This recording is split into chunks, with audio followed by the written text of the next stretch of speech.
तो वजीर दाखिला अमित शाह के हवाले से बड़ी खबर आपको बता दें, 3 रोजा दौरे पर जम्मू कश्मीर पहुंचे वजीर दाखिला अमित शाह। वजीर दाखिला कल राजौरी में करेंगे रैली को खिताब और साथ ही साथ सुबह 9:30 बजे सबसे पहले आपको बता दें कि माता वैष्णो देवी के दर्शन करके अपने दिन का आगाज करेंगे।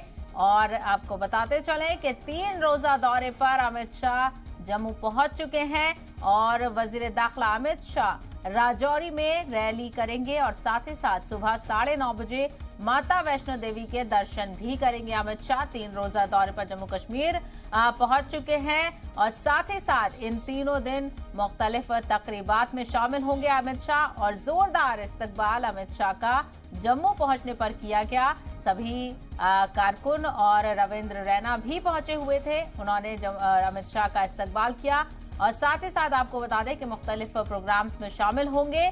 तीनों दिन मुख्तलिफ तकरीबात में शामिल होंगे, लोगों से खिताब करेंगे और बीजेपी के कारकुनान से भी मीटिंग करेंगे। लेकिन सबसे पहले आपको बताते चलें, कल राजौरी में उनकी रैली होगी। उससे पहले सुबह 9:30 बजे माता वैष्णो देवी के दर्शन करने पहुंचेंगे वजीर दाखिला अमित शाह।